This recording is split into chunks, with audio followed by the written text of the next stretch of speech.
오늘이 광복 74주년입니다. 광복 74주년, 해방 74주년입니다. 무엇으로부터 우리는 해방을 했는가? 우리는 역사 속에 큰 아픔을 가지고 있죠. 일제 36년 동안 우리가 억압을 당하다가 이제 해방, 즉 자유를 얻었습니다. 자유라는 말은 인간답게 활동할 수 있는 것이 자유입니다. 사람은 생각을 하고 또 결정을 하고 취사 선택을 하는 자유를 누리는 것이 인간인데, 이것은 인간에게만 주어져 있는 자유의 특권입니다. 그런데 이 자유를 누리기 위해서는 그 특권이 있듯이 인간은 지혜로워야 되고 용기가 있어야 되고 그리고 자제하는 능력이 있어야 됩니다. 그것이 겸비된 후에 진정한 자유, 참 자유를 인간은 누릴 수가 있습니다. 자유는 만물의 생명이며 또한 행복의 근원입니다. 자유를 뺏긴 자는 행복이 있을 수 없습니다. 마치 육체는 살아있으나 죽은 자와 같은 것입니다.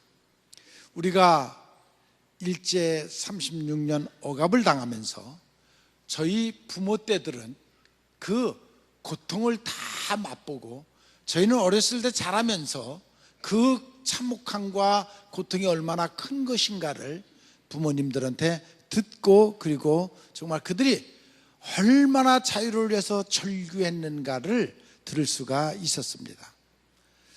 마치 애굽의 노예로 잡혀갔던 이스라엘 백성들이 자유를 달라고 외칠 때에 하나님이 들으시고 모세를 통해서 그들에게 자유를 주었던 것처럼 인간은 다 자유를 원하고 갈망을 하고 있습니다.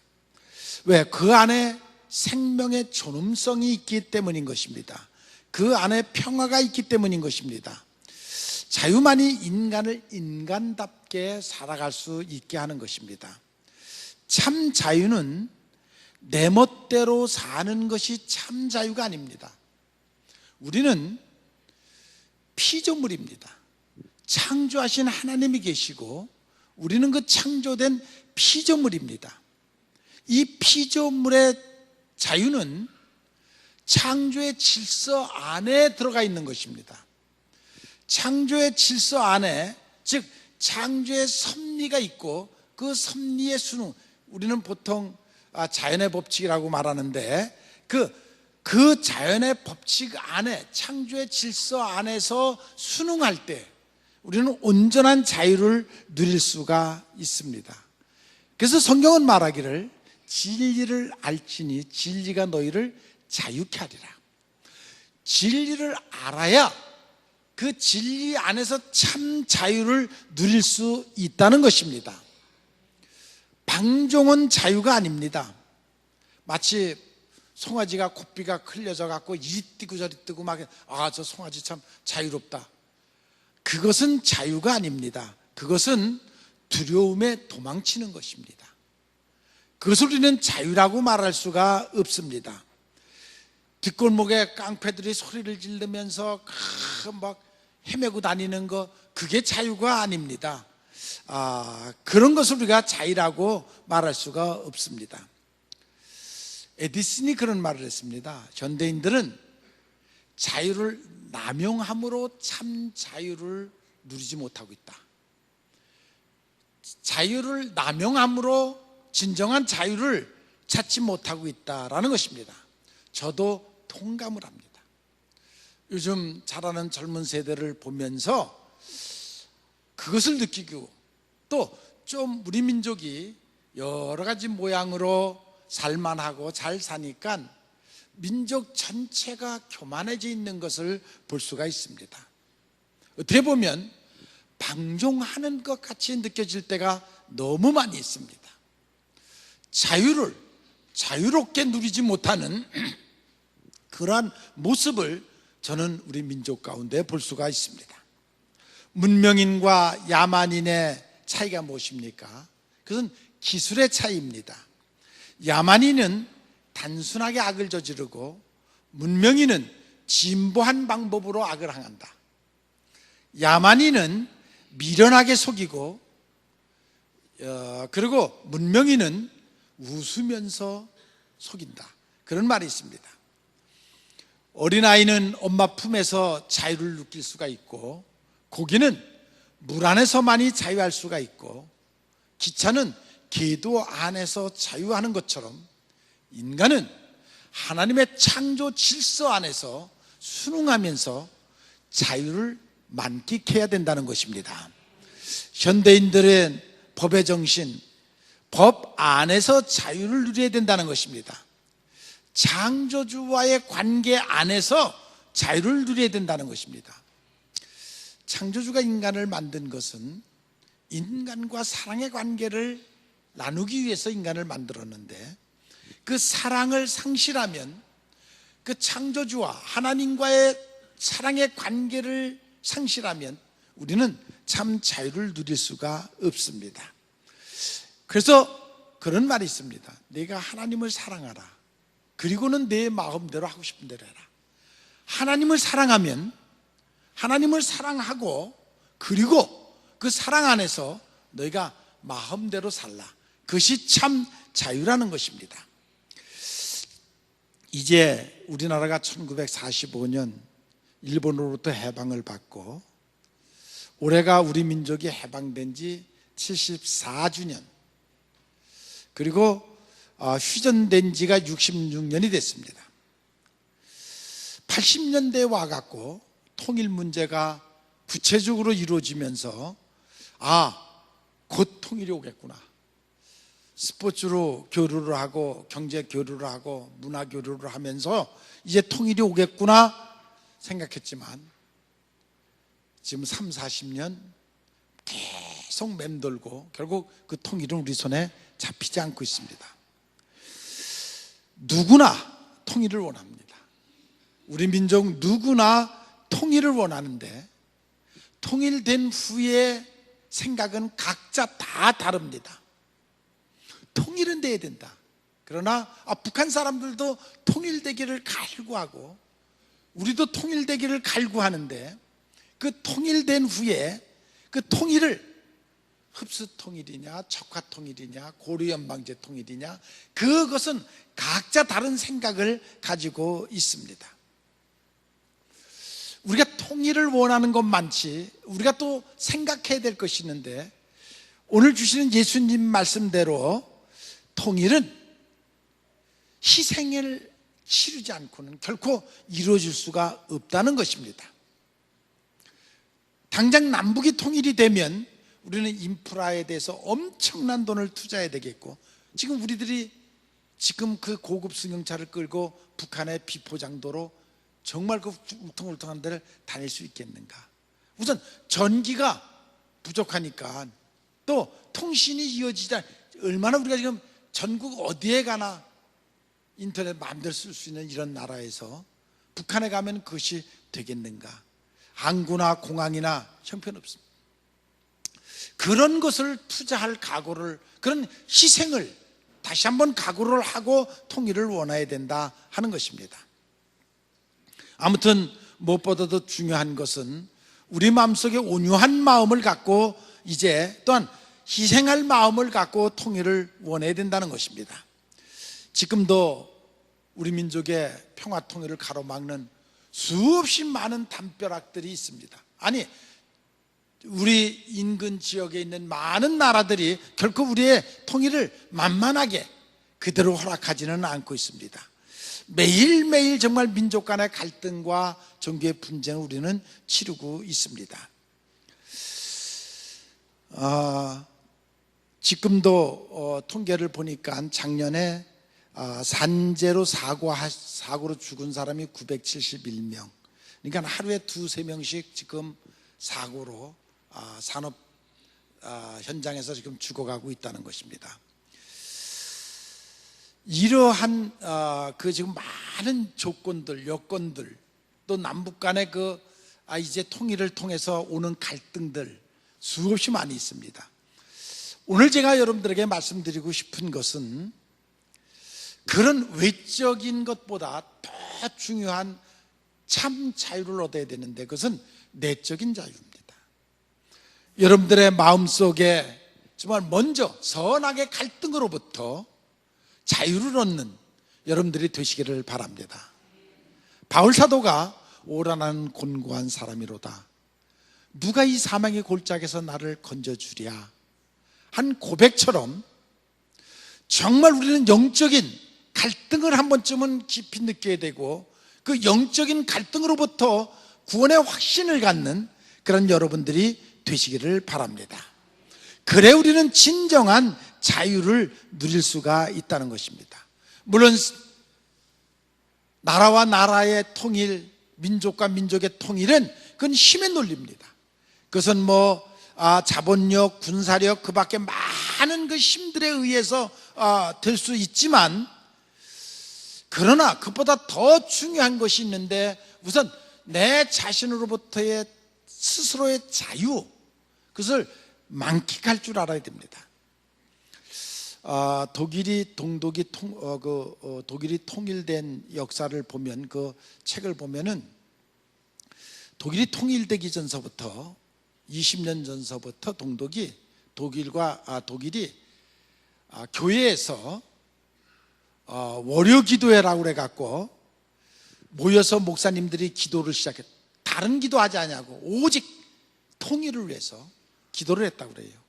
그것이 점점 확산돼 나가기 시작했다고 그래요.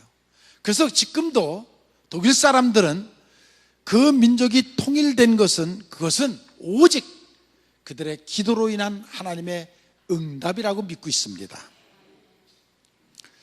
우리 민족에게도 먼저 이것이 필요하다 하는 생각을 듭니다. 기독교 역사도 보면 1054년 동방교회가 그 서방 그 가톨릭에서부터 분리돼서 지금 러시아 그쪽으로 동방교회가 분리돼서 나갔습니다. 그리고 또 500년 후에 1517년에 개신교가 또 나왔습니다. 그래서 동방교회, 개신교회, 가톨릭 이 세 교단들이 서로가 이단처럼 그렇게 여기고 있었는데 1963년 교황 요한 23세가 바로 6세가 그 교회들이 다 합쳐서 우리는 형제교회다. 이단이 아니고 분리된 것이 아니고 우리는 다 같은 형제들이라는 것을 선포해서 서서히 교회가 지금 하나가 되어가고 있습니다. 남한과 북한이 지금 굉장한 갈등 속에 있습니다. 물론 우선 기독교만 하더라도 가장 북한이 기독교를 전 세계에서 가장 핍박을 심하게 하는 나라가 북한입니다. 물론 거기 조선 그리스도 연맹이라는 것이 있어서 봉수교회도 있고 칠곡교회도 있다고 하지만 그것은 그냥 형상입니다. 이번에 제가 들은 얘기인데 갔다 온 분이 아직도 지하교회가 한 500개 교회 지금도 모여서 기도회라는 사람들이 있다는 그런 소식을 지났습니다. 지난달에 협성대학교 서영석 교수가 평양을 다녀왔습니다.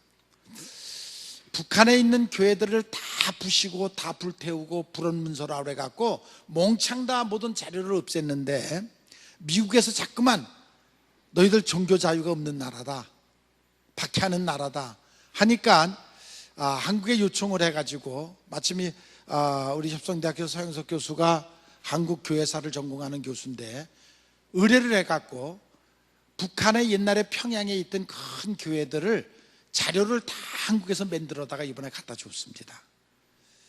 그래서 그걸 전달하고 와갖고 지금 부부가 미국 들어가갖고 UMC에서 북한 선교회를 통해서 지금 성가대를 또 거기 조직을 해서 남한을 방문하는 계획을 지금 요 며칠 전에 전화가 왔습니다. 그렇게 지금 갔다 오겠다고 하는 연락을 받았습니다. 자, 남북이 하나가 돼야 되겠는데 그 하나가 되는 가장 큰 힘은 종교입니다. 기독교입니다. 여러분 믿습니까? 북한이 기독교가 굉장히 발전했다. 제2의 예루살렘, 평양이 제2의 예루살렘이라고 할 정도로 기독교가 그렇게 부흥했던 그러한 지역입니다. 물론 민족적으로 보면 남북이 하나가 될 수 있는 것은 3.1운동입니다. 3.1운동은 남북이 하나가 돼서 북한을 규탄했던 그러한 운동이고, 그 전에 동학혁명이라고 30년 전에 동학혁명이 있었댔죠. 이런 모든 것들이 자유를 갈구하고 억압자들에게 항거했던 그러한 운동들입니다. 이제 우리가 민족적으로 굉장히 어려움을 겪고 있습니다. 저는 이런 흐름을 쭉 보면서 이것을 정말 우리 모두가 지혜를 가지고 믿음을 가지고 기회로 삼아야 되겠구나 하는 생각을 합니다. 인류의 역사를 보면 고난이 없는 역사는 없습니다. 그 역사가 꽃피기 전에는 반드시 피 흘리는 고난이 있었습니다. 그 고난의 문제를 부정적으로 받아들이느냐 긍정적으로 받아들이느냐에 따라서 그 열매는, 그 결과는 완전히 달라집니다. 금이 그냥 되는 것은 아닙니다. 깊은 흙 속에 또는 돌 속에 묻혀있는 금가루를 모아가지고 용광로에 녹여서 금덩어리를 만들어내듯이 보석이 땅 깊숙이 수천 년을 묵혀 있으면서도 변하지 않기 때문에 보석이 되는 것처럼 때로는 고난을 통해서 그 민족의 역사를 만들어 가시는 하나님인 것을 여러분들이 깨달으시기를 바랍니다. 그래서 우리에게 왜 이 고난이 오는가 좀 깊이 생각하는 지혜가 우리들에게 있어야 됩니다. 그래야만 그 민족이 진정한 자유를 얻을 수가 있습니다. 우리는 자유 없이 살 수가 없습니다.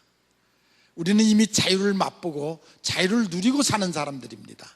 이 자유가 얼마나 귀중한 것인가를 우리는 알아야 됩니다. 북한에서 넘어오신 분들의 얘기를 들어보면 그들이 얼마나 억압 속에 사는 것을 알 수가 있습니다. 아니, 오죽하면 가족을 버리고, 아니 목숨을 걸고 죽을 고비를 몇 번 거듭하고 그 수 없는 날을 굶어가면서 그 위험을 걸치고 한국에 오겠어요.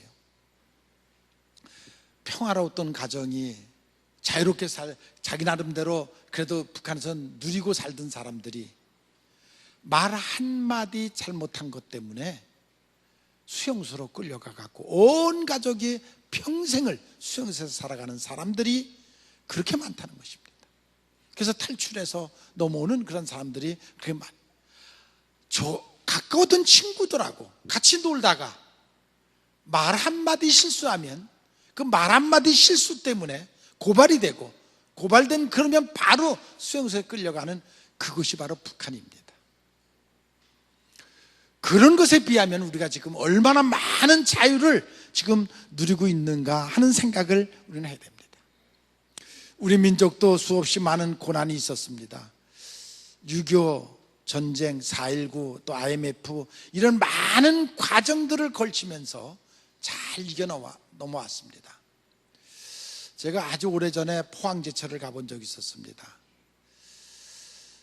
가보니까 까만 그 흙덩어리 같은 것들이 산더미 같이 수없이 많이 쌓여져 있는데, 한쪽은 석탄이 이렇게 쌓여져 있고 또 한쪽은 철분 가루가 이렇게 쌓여져 있었습니다.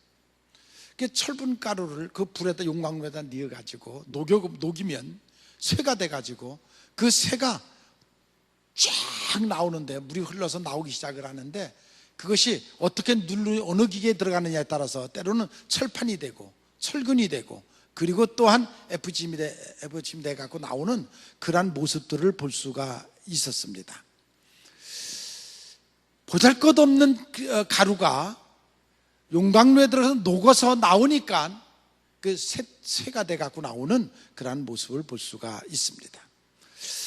하나님은 때로 인류의 역사를 보면, 성경에 나오는 역사를 보면 그런 과정을 통해서 그 뜨거운 용광로에 녹여서 그 민족을 녹여서 새롭게 만들어내는 그러한 모습을 성경에서 볼 수가 있습니다. 아담과 하와가 하나님의 말씀을 어김으로 자유를 뺏겼습니다. 하나님의 에덴 동산에서 내가 먹고 싶은 것은 다 먹어라. 딱 한 가지, 선악과는 따먹지 말라 말씀하셨습니다. 근데 그들은 그 한 말씀을 어김으로써, 하나님의 명령을 어김으로써 그들은 그 자유를 박탈당했습니다. 자유를 박탈당한 아담과 하와는 쫓겨났고, 그리고 땀 흘리며 고생과 고난, 아픔의 역사가 시작됐습니다. 하나님의 말씀을 어김으로써 그건 죄가 되고, 그 죄로 말미암아 자유를 박탈당한 그러한 모습을 볼 수가 있습니다. 우리에게는 외적 자유가 있습니다. 그러나 외적 자유는 다 지금 누리고 있습니다. 대한민국이 이렇게 자유로운 나라가 없습니다. 모든 자유를 우리는 정치, 경제, 사회 모든 면에서 자유를 다 누리고 있습니다.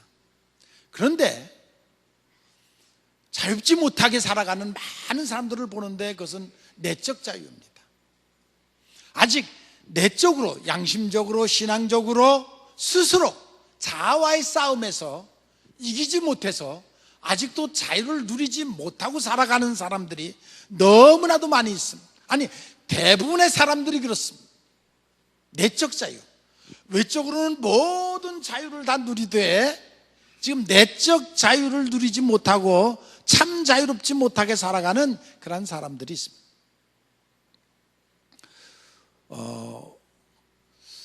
오클라호마 대학에서 15년 된 침팬지를 데려다가 언어 교육을 시켰다고 그래요.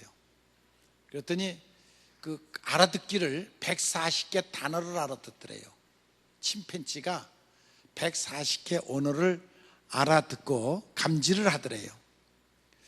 그러면서 표현을 하는데 그 표현을 자기가 표현하는 사람, 그러니까 방법이 그 손짓 멈춰서 표현을 하는데, 첫째는 배부르다라는, 잘 먹고 난 다음에 배부르다는 표현을 하더래요. 그 다음번에는 즐겁다고, 재밌다고 하는 표현을 하더래요. 계속 훈련을 시키니까 마지막 표현할 수 있는 것이 나를 바깥에다 내보내달라는 표현을 하더래요. 그러니까 동물도 그 안에서 잘 먹여도, 아주 마음껏 먹게 해줘도, 또 재밌게 해줘도, 그래도 그 안에 사는 것보다는 나가 살고 싶다, 자유를 달라, 그런다는 것이에요. 요즘 여러분들 지금 홍콩에서 계속 데모가 일어나고 난리가 났습니다. 왜 그러냐면 홍콩은 영국이 100년간 지배했던 나라입니다. 지배했던 곳입니다. 그래서 100년 된 후에 돌려줬죠, 중국에다가. 그러니까 100년 동안 홍콩 가보면 얼마나 아름다운 도시가 됐습니까? 그리고 그들은 이미 영국의 그 자유를 만끽하고 살았던 사람들입니다. 그런데 지금 중국이 그걸 받아가지고 서서히 조여오기 시작하니까 그들이 견딜 수가 없어요. 사회주의적인 그러한 억압으로 그들을 억압해 오기 시작하니까 그들이 견딜 수가 없어서 그게 지금 부딪히는 것이에요. 그래서 지금 그런 데모가 계속 일어나고 그런 것을 볼 수가 있습니다. 우리에게 중요한 것은 아무튼 외적인 것보다 내적인 자유, 그것이 참으로 중요합니다. 무엇으로부터 우리가 자유해야 되느냐면, 첫째는 두려움으로부터 자유를 받아야 됩니다. 인간의 마음속에 많은 두려움이 있습니다. 여러분들이 지금 여기 앉아 있으면서도 저 밑바닥에는 지금 두려움이 깔려 있습니다. 앞으로 내가 어떻게 될 건가? 무슨 사고가 나지 않을 건가? 혹시 내가 망하지 않을까? 죽음이 또? 무슨 병이? 이런 그 두려움이 우리에게 있습니다. 여러분들이 하나님을 믿는다 그러면 그 믿음이 뭐냐면 그 하나님께 맡기는 것이고, 맡긴다는 것은 그 두려움으로부터의 해방입니다. 모르겠어요, 무슨 얘기인지? 여러분들이 믿는 것이 무엇입니까? 우리는 하나님을 믿는 사람들입니다. 그 하나님은 모든 것을 협력하여 선을 이루게 하시고 좋은 것으로 준비했다 주시는 하나님인 것을 믿는 것입니다. 우리는 그 하나님을 믿는 것입니다. 그 하나님을 믿기에 우리는 두려움으로부터 해방을 받아야 됩니다. 그 믿음이 없으면 우리를 사로잡는 것은 두려움입니다. 두려움이 우리를 사로잡고 있습니다. 아담 이브가 선악과를 따먹고 난 다음에 두려워서 나무 뒤에 숨었습니다. 그때 하나님이 아담아 아담아 찾으셨습니다. 그때 아담이 뭐라 그랬냐면 내가 벗었으므로 부끄러워서 두려워서 숨었나이다. 그렇게 돼요. 선악과를 따먹고 난 다음에 비로소 그는 죄에 대한 수치를 알았습니다. 그래서 하나님을 직접 만나지 못하고 나무 뒤에 숨어있는 그런 모습을 볼 수가 있습니다. 하나님의 명령에 불순종하고 죄책감을 느끼고 심판에 대해서 미래에 대해서 두려움을 갖는 그런 모습을 볼 수가 있습니다. 이 두려움이 우리들 마음속에 있으면 우리는 참 자유인이 될 수가 없습니다. 그 두려움이 사라져야 됩니다. 고린도후서 3장 17절에 보면 주는 영이시니 주의 영이 계신 곳에는 자유함이 있느니라. 믿습니까? 성령이 여러분들과 함께 하시면 참 자유를 누릴 수가 있습니다. 우리가 그래서 성령 충만함을 받으라 하는 것이, 그래서 성령 충만함을 받으라 하는 것입니다. 인간은 언제나 세 가지 소유, 향락, 탐심, 이것 때문에 끊임없는 전쟁을 치르고 있습니다. 소유와 향락, 탐심 때문에 많은 사람이 자기의 인생을 노예로 살아가고 있습니다. 더 많이 가지려고, 더 많이 보려고, 더 많이 뺏으려고, 그래서 노예로 살아가는 사람들이 있습니다. 남의 자유는 구속하고 나는 자유를 찾으려고 하는 잘못된 사고. 신앙생활이라는 것이 무엇입니까? 그는 절제와 자제입니다. 자신을 자제할 줄 알아야 돼. 자제할 줄 알아야 진정한 자유를 누릴 수가 있습니다. 자제하지 못하면 자유를 누릴 수가 없습니다. 또 우리는 미움과 다툼으로부터 자유로워야 됩니다. 왜 그런지 우리 마음속에는 차풀이 자라듯이 그냥 내버려 두면, 방치하면 미움이 자라요. 괜히 미워지고, 괜히 미워하고 싶어하고, 괜히 흉보려고 그러고, 그런 마음이 차풀이 그냥 밭을 그대로 놔두면 차풀 자라듯이 우리에게는 이미 그런 악의 씨가 너무 많이 뿌려져 있어서 그대로 방치하면 어느 사이 나도 모르는 사이에 남을 미워하고 질투하고 시기하고 그런 삶을 살아가고 있습니다. 성령의 불이 내 속에 없으면, 성령의 빛이 내게 비춰지지 않으면 어느 사이에 악의 씨가 자란다는 것을 여러분들 기억하시기 바랍니다. 그래서 그 마음이 나를 망가뜨리게 하고 있다는 사실을 알아야 됩니다. 마지막으로 절망하면 자유로울 수가 없습니다. 악한 영이 마지막은 여러분들을 자꾸만 실망하게 하고 절망하게 하고 그런 마음을 갖다 줍니다. 그 절망에 빠져 있으면 여러분들의 마음속에 자유를 누릴 수가 없습니다. 기쁨을 가질 수가 없습니다. 우리는 하나님의 말씀에 사로잡히고 그 자연의 법칙에 사로잡혀서 정말 그 안에서 참 자유를 누리는 여러분들이 되시기를 바랍니다. 피아노를 그냥 가서 막 건반을 두들긴다고 그것이 노래가 됩니까? 그건 잡음이죠. 정말 악보에 따라서, 계율에 따라서 그 피아노를 두들겨야 그것이 음악이 되고 듣는 이들에게 기쁨을 줄 수가 있는 것이죠. 영적인 법, 도덕적인 법, 양심의 법, 하나님의 자연 법칙, 그 법칙을 알고 그 진리를 알고 그 진리에 순종할 때 여러분들은 진정한 자유를 찾을 수가 있습니다. 그래서 자유를 알지니 자유가 너희를, 진리를 알지니 진리가 너희를 자유케 하리라 했습니다. 여러분, 우리 그리스도인들은 어떠한 힘든 일이 와도 절망해서는 안 됩니다. 그건 불신앙입니다. 어떠한 상황이 와도 오히려 그 상황을 잘 받아들이고 잘 분석하고 이것이 왜 왔는가를, 그 안에 하나님의 뜻이 무엇인가를 분별해서 그것을 잘 이겨나가면 그것이 오히려 기회가 되고 전화 위복되는 것을 여러분들이 믿으시기를 바랍니다.